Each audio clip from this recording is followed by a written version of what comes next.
Buddy, well, I know we said last week it was going to be the last session, but I thought we have to do a few more. Oh, you mean on this subject? This subject of self-transformation, because it's such a rich Okay. subject.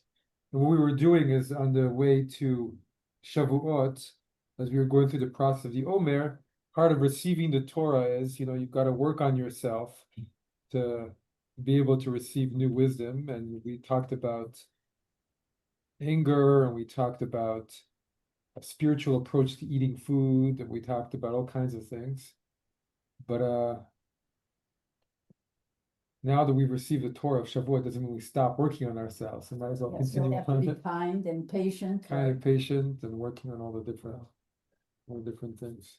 That one page that we gave back, What's that? the one page that we returned for this one had, it made me think about it, it's talking about Shaddai Yeah, and the fact that, by looking at your mezuzot, you should know you have enough, right? That Right. was Yeah. that was the that was last week. Last week we looked at contentment or satisfaction, and the idea that the reason we have Shaddai on the mezuzot is die. We have enough. We've got what we need in our lives to live and to be, and it's a very intense and hard lesson, but very powerful lesson, and we have in our lives the And peace. charity doesn't have to be money. And yeah, so now and today we're looking at something that's kind of connected in some ways with the idea of generosity, and not just. And we talk about generosity of spirit also. We talk about obviously generosity in deeds, as well as generosity in money. But why is generosity good for people? Why is generosity? Why is it good to be generous? Because what goes around comes around, and if Can't hear you. I'll put up a little bit. sorry, because what goes around comes around, right? That idea of karma. You said it goes around If comes- you are in the habit of sharing your energy, your gifts, your stuff, your commitments, your time with others, then it comes back to you. It has a way of coming back to you. Beautiful. Yeah, there's Yeah, a sense that there's a flow, right? Generosity is like a flow. Yeah. When you bring it to bear in your life, then And it comes back to you. Yes. do you mean in some kind of metaphysical way, or just because you Both. help? Both. I mean Yeah. it, I mean it every sense. The actual doing, giving brings back to you physical stuff, but also in terms of gifts and blessings and opportunities. Or so has been my experience in life. But there's such a strong emphasis throughout the Talmud on giving, on charity, and obviously because the Jewish people have been through a lot of the last few thousand years and need help. But it says, right, that we have so many mitzvahs in the Torah, but giving to charity is equal to all the other mitzvahs put together. And Is it? tzedakah. Is it? I mean, it says that about a few other mitzvahs too. It says that, but it does say that about generosity. I mean, again, generosity is the reason I didn't call this charity is because generosity is much wider, right? We'll be talking about that. So, let's get into it. Let's start the talk. Since Bonnie's not here and Alan's not here too, but you're in the hot I'm seat. sitting in Alan's seat, You're right? in Alan's seat. Levi Yitzchak, Yushat Levi Vayach. Just as we are advised in Baba Batra 10 to give charity before commencing our prayers, so that the effect of this good deed will help to open the gates of heaven to our prayers, or to destroy a holistic term for obstacles that are between us and our Father in heaven, so the quality of our prayers will improve and eliminate the basic division between us, mortal beings, and God's immortality. Okay, how can you give charity before you start praying? So, Let's see. well, we have a little tzedakah Oh, box right there. right there. It's right there. So Yeah, you it's could right do there. that at the minion, yeah, So he doesn't mean on Shabbat, no. but I guess you could do it a different way. Maybe like at not. home, I'm thinking. Yeah, I mean, at home, before coming to Minyan, you put a little coin in. So I mean, he's giving this idea you're doing it to remove the obstructions between yourself and God. But the way I would say it is to give you an open heart, right? You give charity, it opens up your heart, and then when your heart is open, it's a lot easier to pray too, right? Because you don't have any obstructions. Your heart is flowing. But if you do something good deed before praying, or open your heart before praying, it makes your prayer so much better. And I remember once before praying, this thought came into my mind, and I was walking by my dog, and I gave my dog a big pet, and somehow it really opened I just felt like this sense of love for our dog, for Momo, but it's true, it's like we're all stuck in our little lives and everything, and if before we pray, before we do something, we just come and open your heart, give a big hug to someone next to you, or a big, or a big smile. Like I said hi to Janet, so I Yes. was praying now. Well, it puts one in a good mood, right? It opens us up, opens up the flowing of spirit, and gets rid of all. Sometimes the obstacles you just feel inside yourself like you're stuck. You can't get through things, but then that reaching out and that generosity opens something else up. Morris, do you want to read the midrash? Midrash, Vayikra, Rabbah, 34. Rabbi Yeshua taught, more than what the homeowner does for the poor person does for the homeowner. The verse says to no one, the name of the man for whom I acted today is Boaz. Who acted for me is not written here, but rather for whom I am. So this is right after this. We just read this. So honors are reading this, but Yeah. he did the mitzvah to her. She went and she collected grain in his field, but saying that it wasn't he did some great act to her, or rather she did a great act to him by allowing him to do an act of charity. So it's saying who's the one who really benefits from Oh, both. We- Both. mhm. I mean, there's a whole. I didn't include it here, but the Baal Shem, why both? First of all, why both? Why?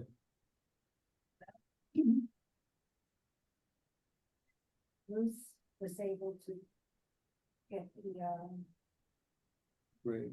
things for herself and for her mother-in-law. And was had a good feeling about that, told his people to leave the corners. Oh, not to clean the corners. Yes.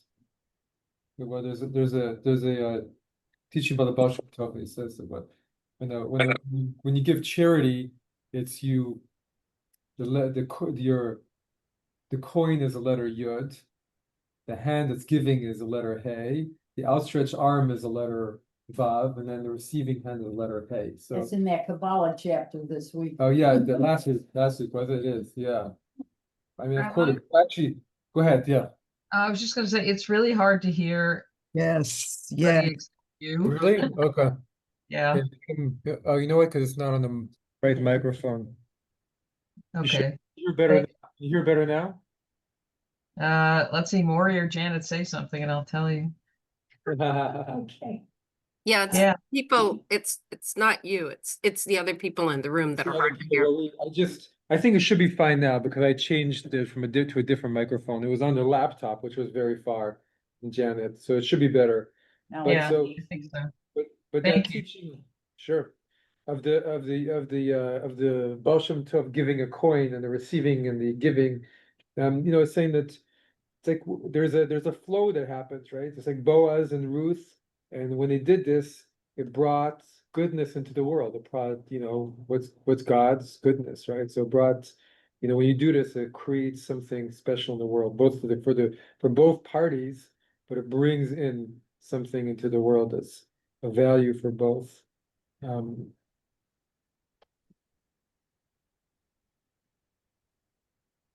Anybody else on why it helps the person giving as much, if not more, than the person? I have a question about that. Can I be heard? Okay, Yeah, we Yeah, can we hear can hear you. you. We can hear you. thank you. I was just looking at the Hebrew text, and it says Asita, eh, it says Emo, he worked with me. Uh, not I acted for him or I did, it says Emo. Oh, I worked with him. I mean, at least that's the way I would understand it. But maybe it can be read either way, and the point is hard to make in the English without saying for me, for him. Is that right? I'm just trying to struggle um It's playing with with the the verse ambiguity of from the Ruth. language. I mean, it could have said Shasa um Shihuasa Imi, that he did for me, right? But Uh-huh. it's right. So it's but she said it's something I did for him. So what did he do? What did she do for him, right? Emo, even if it's with him, right? So you're right. I The see. with im is with rather than le, which would be for, or so you're right. But it's a little bit ambiguous because it's still a strange way of talking about it, right? It's not something he did for me, but rather something they did together or something. Yes, Well, okay. That answers my question really. That I think that it shows that it can be understood that way. That's interesting. Thank you. but it's true that the midrash is playing on something that's Yes, half there, which is always the case, right? So right. which is often the case. Sure. Um, but I mean, it might also point to. I mean, one of the qualities of Ruth in the story is her humility, right? And she's um uh, she has a different kind of way of approaching him. In my mind, it's hard for me to. We read the book 2 days ago in shul. Was it just 2 days ago? Um, but I watched with my kids the Book of Ruth from 1961. So I recommend it if any of you have never seen it. The Book of Ruth. It's a movie, 1960s movie with an Israeli actress. It's not. It's not the Ten Commandments, but it's. It was good, and they try and bring the spirit, but the book itself has a. Yeah, but it probably stuck to it. Today, if they did it, they would have some modernized version of But they it. did. There is a modern version which I didn't even watch. But I don't like the modernized versions. Jana, would you be able to read for us our third source, Nahum of Chernobyl? Nahum of Chernobyl, Mio Elaim, Re'i. Parsha. Okay. The whole idea of giving the maser, the tithe, in the Torah was for people to realize that their inner happiness does not come from amassing more, but from giving away. By this mitzvah, they can come to the attribute and satisfaction and to true wealth. As we say, the person who is rich is happy with his or her lot. And it's referring to physical. We talked a lot about that whole aspect last week. I don't want to.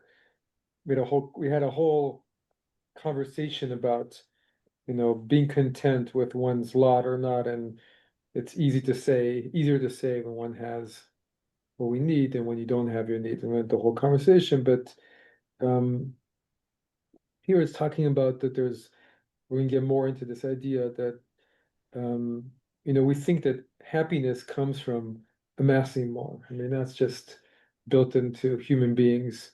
And we see in our society, the more you have, the happier you're going to be. And we never stop. And we talked about this last week, whether in a very basic idea, I take a Divan Shava to the supermarket and they're like, I want this and I want this and I want this and I want this cake and I want this ice cream and I want this thing. Or, the people who many of us know who live in big mansions but are extremely unhappy and don't have basic satisfaction and contentment. I mean, it is complex and it's not glorifying not having anything.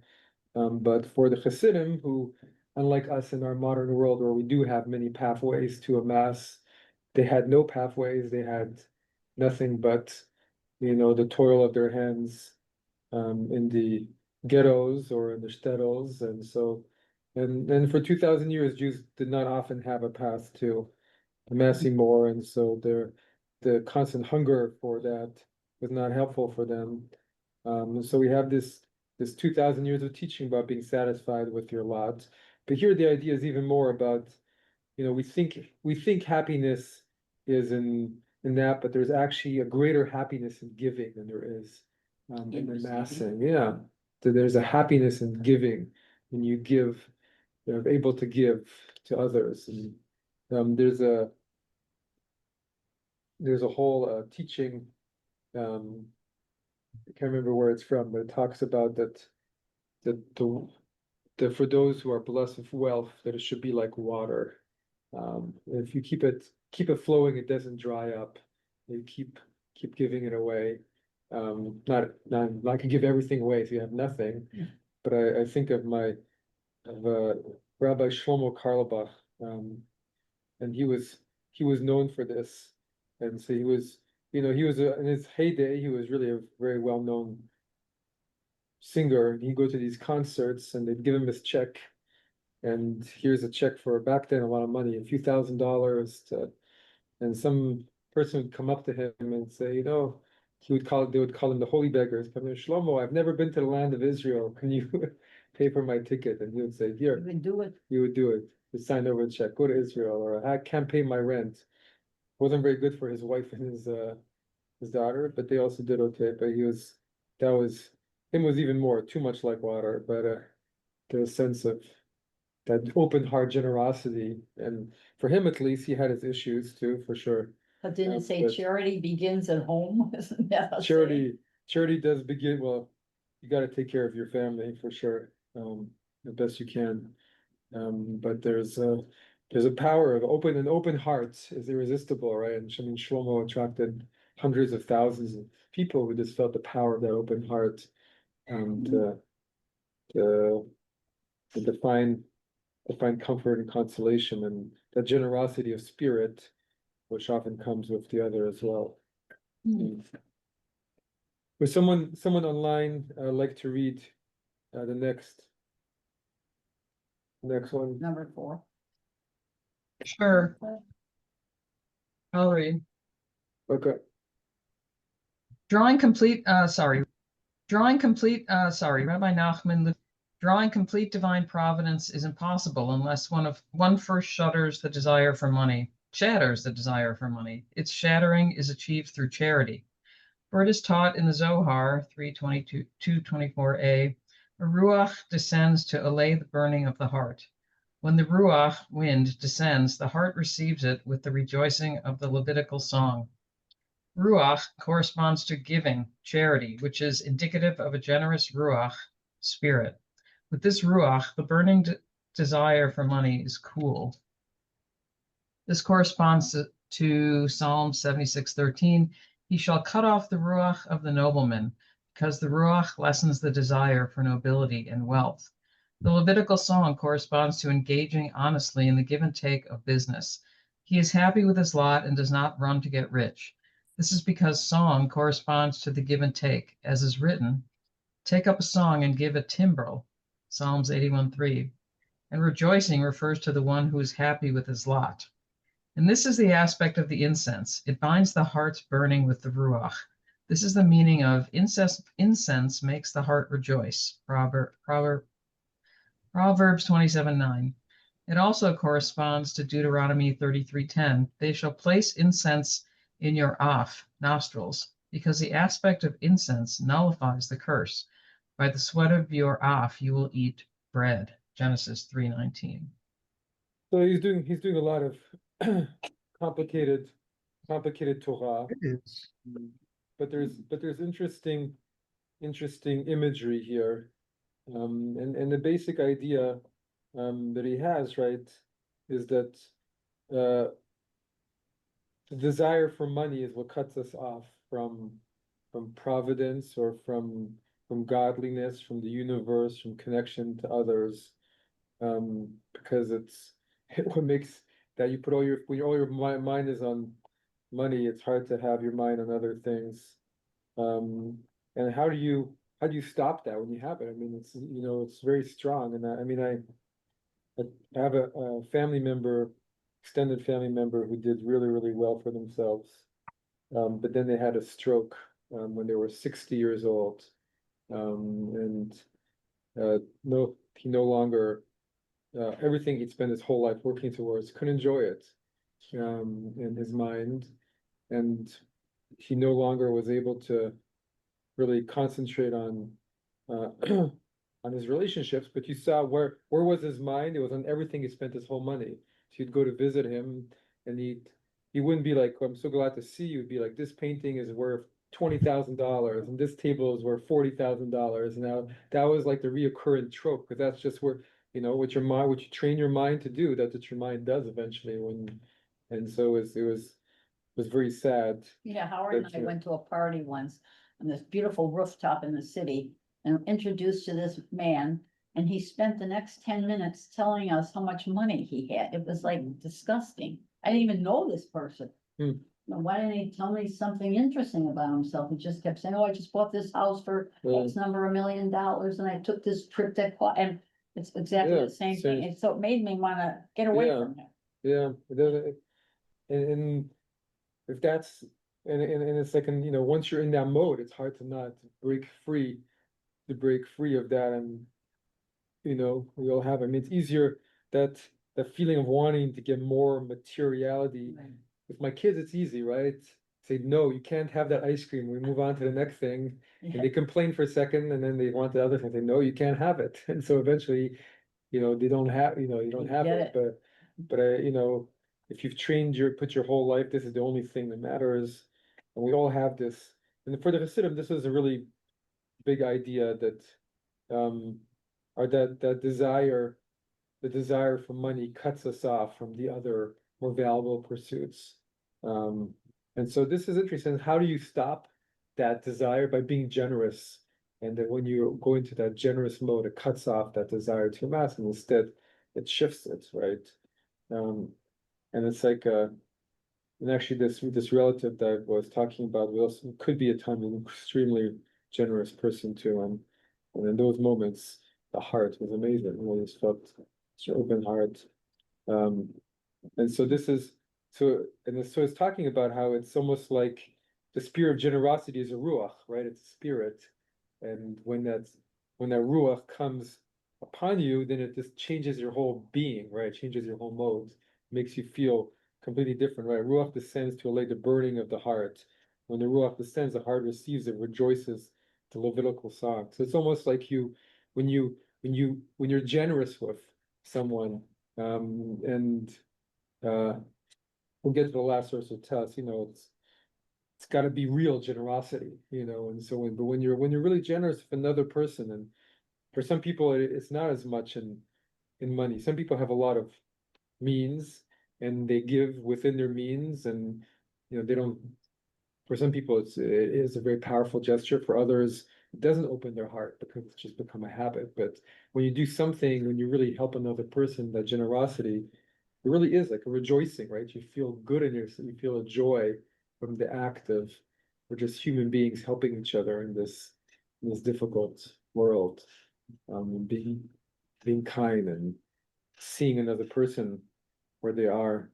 I often share the story of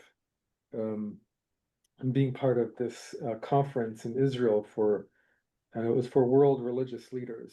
I was just a volunteer. It was way before I became a rabbi. And it was, the Archbishop of Canterbury and this person, and that's like really the highest level. And there was a Buddhist monk who was the most important envoy of the Dalai Lama was there.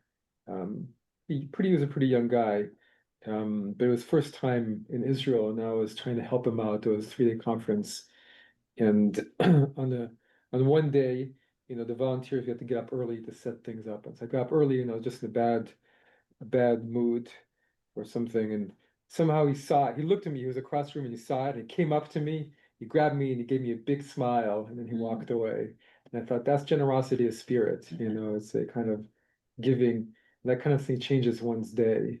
And I think, and if it's coming from a true place, it can Yeah. even change even more than a day. It can change our mood that's been building for weeks or a whole month. And that kind of generosity is like a spirit, right? It's a ruach. It's like a come and you, it's like you opens up your heart. And there's a story of one of the Rebbes that they went to, they saw someone they hadn't known for many, many years, and they saw that person, and the person had lost everything. Terrible story to someone else, and it's going on about how terrible that person was. It took it from them, going on and on and on. Finally, the Rebbe said, Shmuel, I just you've got to know, like you're carrying you're carrying all of you're carrying all of this, and it's eating you up. He says, "Here, have my clothes," and he takes his clothes off and give it, and then and the other person was so moved that it just opened up their heart, and they started weeping, and it brought a feeling of catharsis to the whole situation. Can you talk about can we talk about the first line?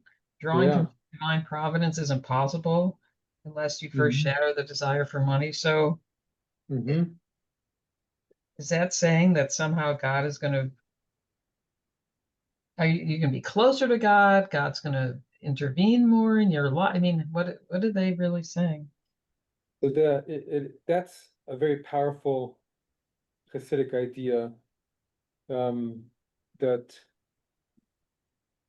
this is what the Baal Shem Tov says, at least. Uh, if you give yourself completely over to God, then God will help run your life for you. But if you say, I got it, God, I got it, and God says, okay, you got it. I won't be involved. That's their thing. But it's very hard. You have to do it completely. It's a complete sense of surrender to what's there. And if you do it, then there's a sense of God acting um, with you, and being with you through it, which is the providence. Doesn't mean that suddenly God's gonna give you the Ferrari that you want, or even the Honda you want, but but there's a sense of inviting the providence as a spirit, as a sense of God's presence being a guiding force within your life. And so they talk a lot about how do you bring that complete providence. And so your desire for money means that you're right, you're making an idol out of your money, right? You're going to your money as the most important thing. And you're saying that's where I find my sustenance. That's what's providing for me. But if you can shatter that, then you can find. And I think we often feel this in our own ways. That when you do have this sense of generosity, and you do a real act of generosity, and you open your heart, and you feel the other person or other group of people's heart is open, suddenly you feel you're part of something greater. You feel there's something greater going on because you're part. It's just there. You're in your best self. They're in their best self, and it's like and that I think is one way of understanding providence, of understanding hashgacha pratit, which is that you're you're in harmony with life, right? That's to some degree what divine providence means, right? What's divine? What's God? It doesn't mean that God's on the throne and God is like a puppeteer, and you're going to, you're trying to open yourself to the puppeteer pulling at your hand here and pulling at your hand there and guiding you. I think it's more a sense of, well, the divine is underlying all of life in some ways. And how do you go into harmony with that sense of the spirit behind all life? When you're in harmony with it, then everything comes, right? This is what they say about the second paragraph of the Shema, which says, right, if you do what you're supposed to, the rains will come. But if you don't do what you're supposed to, the rains won't come, and you're going to be in a terrible place. So the Baal Shem Tov says about that, he says, well, it's not saying that the rains are going to change, but it's saying if you're in harmony with yourself because you're serving God and you're serving other human beings, then whenever they come, you'll find a way of dealing with it. You'll find a way of carrying it. It will be as it is. And even when the rains don't come, you'll find a way. But if you're in a terrible place, even when the rains come, you'll be like, ugh, the rains are here. And if you're in a terrible place and the rains don't come, you're like, ugh, the rains aren't here. And so sense of being in, if you can be in harmony with yourself and the rest of the, I worked with Yeah. a man once who told me that all Jewish people complain. That's just what you said. If the rain's here, it's not good. If they are here, it's not good. And I don't think we complain any more than anybody else, what? Just Jewish people. that's, That's what I said. And that was. Were they his- Jewish? Gentile. but they were not Jewish, Yeah, he was Gentile. He said Jewish people complain all the time. Yeah, we do. we just speak up. The other people just That's keep it a better inside. way of expressing. You speak up. Well, there's a whole passage in the Talmud where Choni Hamagal, he was this miracle worker, according to the Talmud, who could make rain appear, right? So there was a moment where there was a drought, and he prays, he says, God, bring some rain. And so it starts raining so much, it starts flooding everything. He says, no, we don't want any more rain. So he says, God, stop. They're like, no, there's too little rain now. So Yeah. you realize, there's gotta be a medium amount of rain. Things have to be in the sweet spot. Harvey middle, Gross, who was it's, the administrator here, Sure. he had it down pat. A lady came in Right. the office one Yeah, day and said, it's it's too hot. too cold, Too too hot cold. in here. So he said, okay, I'll take care of it. I'll They- make it cooler. They do anything. And then he didn't do anything. And she came back soon and said, oh, that was just wonderful. So, and Harvey laughed about it. Yeah, well, it's often a reflection of our Yeah. inner state.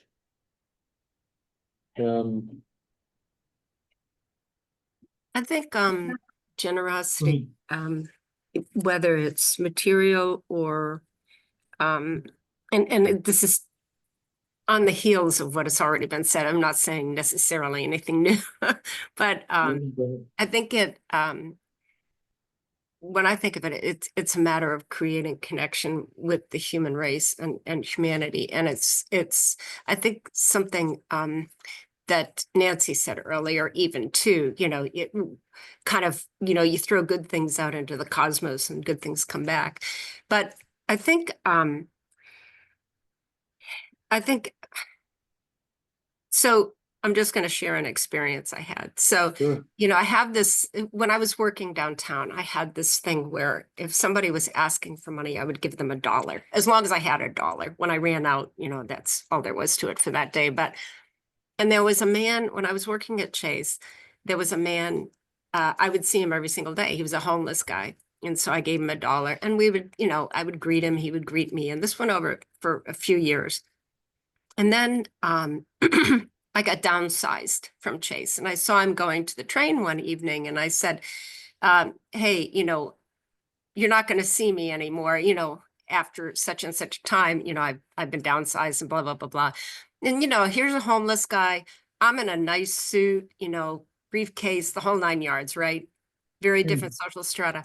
And when I told him that, he started, saying how he wanted to help me. And, and of course, his way of helping me was different than what, I would think of, that sort of thing. It was coming out of his existence. But still, it just struck me that here's somebody who had very little and I had a lot. But when I was in trouble, he wanted to reach out and help me out of his own experience and, his life. And that's, to me, that's giving and receiving love, I guess, in a sense. And that's also something that's kind of irreplaceable. And if you're focused on material things, those connections can't necessarily happen because to you, the material things are far more important than giving and receiving love. And I didn't expect I didn't expect the connection or what he said to me. It was just a very pleasant, wonderful gift that he gave me in return.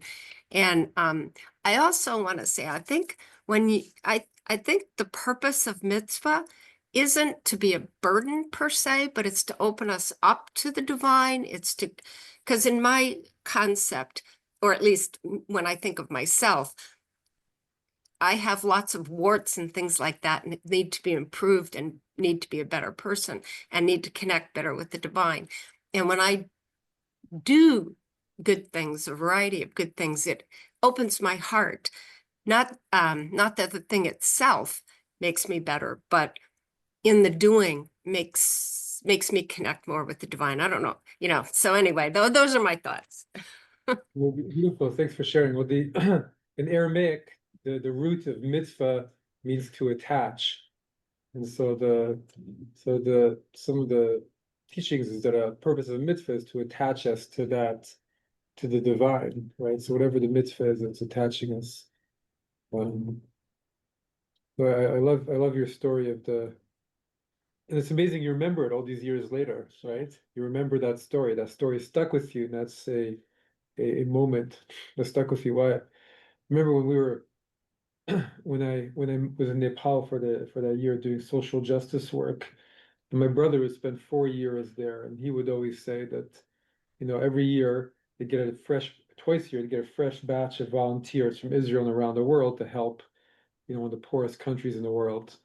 And everybody would come, I'm going to help them. I'm going to help them. I'm saving the world. And they would quickly find, once they're in the Himalayan village or wherever they were, that it's not so easy to help people, and that, even if you give, how's it going to change someone who's stuck in who has the same job, who has the same, it's not easy to help another. To actually change a person's life is incredibly difficult. And as they would always say, who are really embedded in it, that in Nepal at least, maybe it's different in other places, that those who really were easy to help had already helped themselves, had already found a way themselves out of their situation. That was in Nepal. And a lot of these had all kinds of ongoing things. It was very hard to help.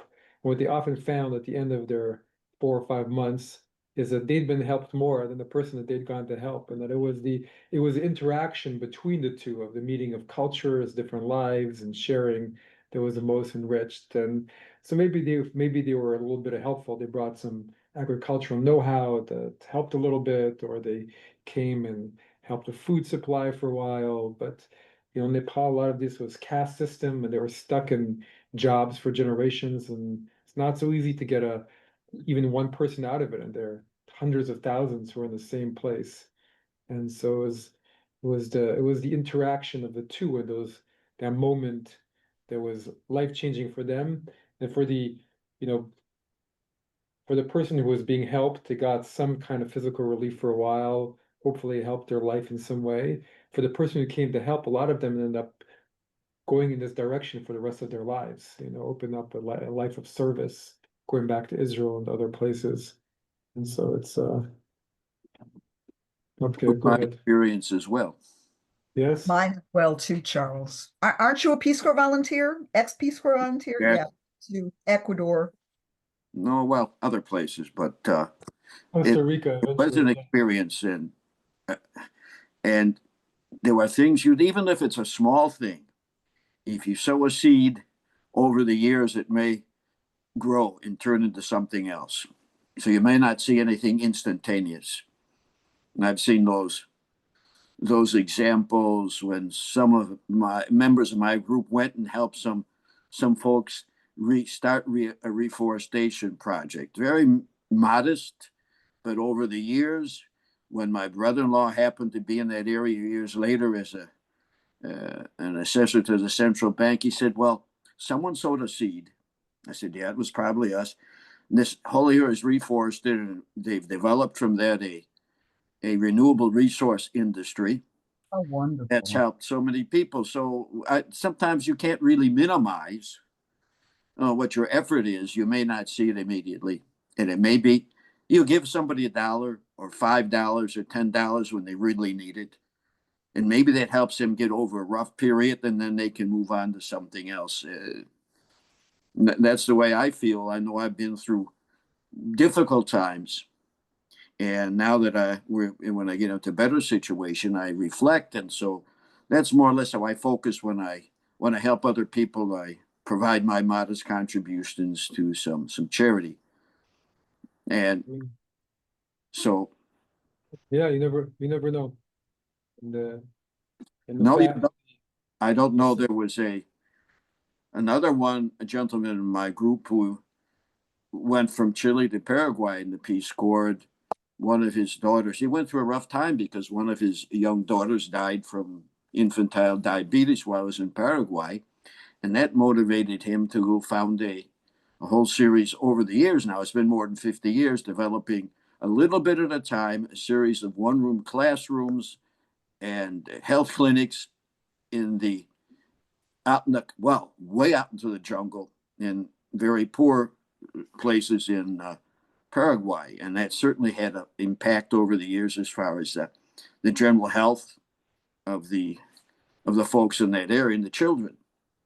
So well, it's amazing how, I mean, you hear often from people who maybe they suffered a loss, maybe when they were younger, and someone was kind to them from somewhere, and that left a trace, and then they want to return that, and over years they do so much to try and give back. That little act of kindness inspires them to then try and give back in these ways. And it's amazing how that tiny little act of kindness in a moment of difficulty, if it's heartfelt, can transform that generosity, whether spirit or physical, or someone helps you when you're really in the worst time and they give you a little bit, but somehow that little bit is just what you needed at that moment to then use it and to help you out and to go and then you pass it on to other people times 1,000. And well, let's come to the last source.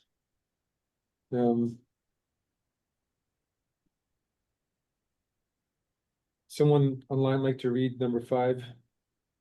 Nachman of Bratslav, Likutei Maharan Tanina, number 4.1.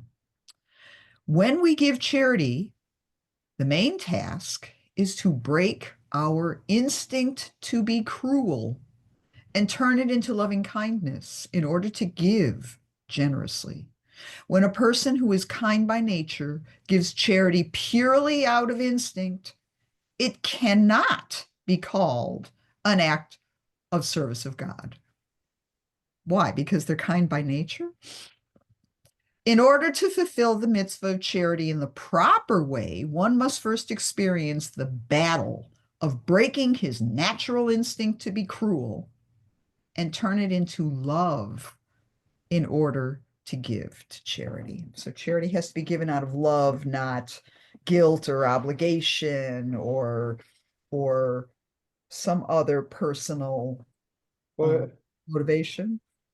I think he's saying even that in his deepest way, that there's some ways in which some of us are generous and some ways in which we're not as generous. You know, whether some people may be generous with money, but not generous in how we treat other people, and that the breaking of that part of us we all have, where we are small or cruel, that's from his point of view the essence of the mitzvah of charity, to break that part of us that doesn't want to give. I mean, part of it, when I first read this, I thought of maybe more in the kind of, you know, where if you're constantly being asked, sometimes one thinks, well, they're just going to use it for this or for that, so I'm not going to give to anybody. But sometimes one has to break the part of us that's stopping from giving. But I think he's talking about you know, if you're kind by nature and you give charity naturally, then you've got that. It's good. It doesn't mean you should stop doing it, but that's not where your work needs to be. You've got that sorted. You passed that class, so to speak. But then there's where you need to do your work is the places where you're not generous, whether it's with certain people or family members or yourself or whoever it is, to find that generosity, because there's got to be that battle, the battle of breaking the natural instinct to be cruel. Yeah. I think that's, Go ahead. I'm sorry, I didn't mean to interrupt. Go ahead. I think that's a very interesting and really a deep observation. And it's in a funny way, it's parallel, though it's different to he's the Hasid, but it's parallel to what we used to call a Litvische approach, where there's the non-Hasidim who would say, if you feel the joy of prayer, that's all very well, or whatever the act may be, that's the mitzvah. But it's doing it because it's your duty that counts. Otherwise, if you enjoy fasting, so be it, but it doesn't, you don't get no credit for it. I'm not saying these are the same thing, but it's an interesting parallel of saying what's really at stake and following the logic of that, if that makes any sense. No, it does. It's the Yeshayahu Leibowitz. I don't know if Yeah. you know him. He's an Israeli. He was a more moderate, more Central Orthodox than Litvash. He was a thinker in Israel of 20th century, and he very much was in this. He said, you don't do a mitzvah to get joy. You don't do a mitzvah. You do it because it's a mitzvah. And all of Jewish life is very much in that mode of, you don't do something to get a nice feeling out of it. You do it because it's the right thing, and you just do it because you're told to do it. And that's doesn't so Yes, but Leibovich. it is interesting that the good feeling of joy comes from breaking your natural instinct, not just because you get joy out of doing it, but there's a sense which we've seen in so much of these acts of true self-transformation is very challenging, right? It's very difficult to really transform. Rabbi Nachman again says, if you can change one thing in your whole life, truly one thing about your character, you've done something incredible. That's how hard it is to actually truly change a piece of our character. But if you do that, it changes the whole world. And so that battle with that part of one, the instinct, which is to be cruel in whatever way it is, but to bring generosity to that place, to keep working at it, to keep bringing generosity, can transform one's life. And he's not saying don't give out of charity or don't feel good about charity, but the truest generosity is trying to bring generosity, change one part of us that's small and not generous. Again, could be to others, could be to our own self, and make that. And I mean, I see, no one sees it. People, when a person is able to get over something, whether a feud with another person or a family member, and truly make peace or something like that, and break through all those natural instincts, that's incredible. When that happens, it's really like something shifts inside a family or a person or community or nations. Wouldn't it be nice if the world could do a little bit of bring some of that generosity into it? But what he's saying is that it's in when you're battling, then you're in the middle, you're doing what you need to do to make it happen. But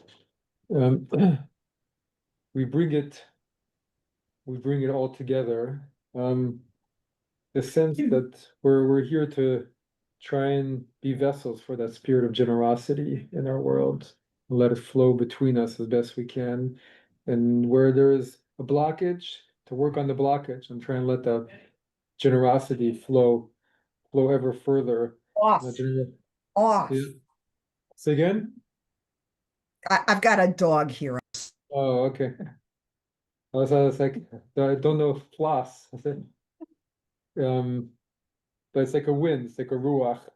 And so opening our hearts, and right in generosity he's connected to opening our hearts, and we open our hearts, and now lets the world be the way it should be. And so that's next week we're going to do our very last class, and God willing we'll be doing it on a whole, looking back at everything we've done. The Baal Shem Tov has a whole long teaching which is really interesting called the progress test, and he has a whole series of questions that one asks oneself: how do you know you've made progress in your life, that you've moved forward in all these different areas? And so yeah, he asked everyone to ask these questions. And so we'll finish this whole section on self-transformation by going through the Baal Shem Tov's progress test. Thanks, everyone. Thank you. Thank you. Rabbi. Thank I you. I Thank have you a very question. much. Sure, Is sure, go ahead. Thursday, Yeah. is the book study tonight? Because I didn't get Book an study email. is tonight. Oh, you didn't get it? Okay. No, Yeah, it is. okay. Yes, I'll Same send number you. as before? It is, yeah. Seven Okay. o'clock, 6:30. 6:30? Yeah. Okay. What's the inner? Kabbalah. It's a Kabbalah book. Oh. Thank you. Bye-bye. Thank you, everyone. Thank you. Always interesting to listen to everybody. Thank you. Wonderful. Thanks for your contribution. Ah.